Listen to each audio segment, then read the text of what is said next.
bag rustle. Something within appeared to have moved. The last turn on the GPS signaled for me to take a left. It was a turn-off of the paved asphalt road and onto a dirt road that cut into the woods. I slowed to a stop and double-checked the app, praying there was some sort of mistake. On occasion, the wrong address was listed. No luck, however.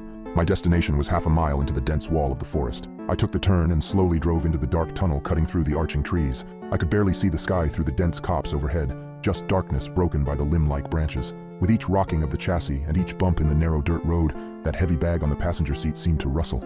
I fixed my eyes on the road, deciding not to look at it after I began to hear a faint noise emitting from the stapled inner bag, a noise that sounded like a faint wheezing. By the time I arrived at the destination, my knuckles were white from gripping the wheel so hard. I was sweating, despite the chill that had breached my car and clothing. This part of the woods seemed colder than any part of the drive by at least 10 degrees. I shifted into park and looked at the app screen, the only source of light aside from my headlights, which faded only a few meters out. The address was supposedly on the left, and the instructions told me to leave the delivery at the door. There was no house in sight, however. It had to be a glitch of sorts. Above all else, I didn't want to leave the safety of my vehicle. This entire delivery had been all wrong. Something dreadful about it made me crave a shower. It made me want to run screaming from the situation I'd unknowingly gotten myself into. Then I heard a crinkle.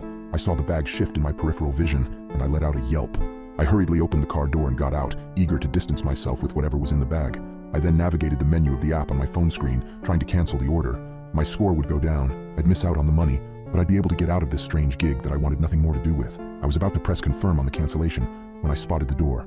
A few meters to my left, illuminated only faintly from the light of my phone's screen, stood a door. It looked ancient, its thick wooden beams bone white from petrification. The design was archaic, something that belonged on the side of a medieval European church. Black steel hinges and latches ornamented it, but the most noticeable feature was the one it was missing. The door was housed in a frame of charred black beams, but aside from that, it wasn't attached to anything. I stared at the structure and felt my heartbeat quicken. Dread and curiosity battled within my scrambling mind as it tried to register what this door was and why it was out there. I took a few hesitant steps towards it and felt the hairs on my body rise. With every step towards the detached door, the temperature dropped.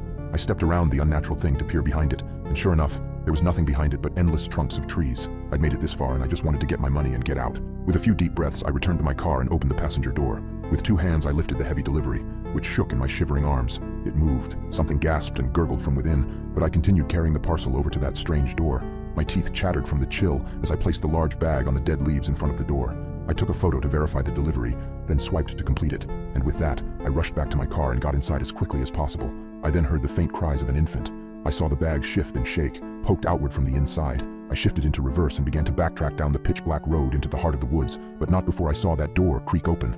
Then I saw that rotted black arm with freakishly long fingers reach out eagerly. I watched it yank that screeching delivery bag into the impossible space behind the door that should not exist.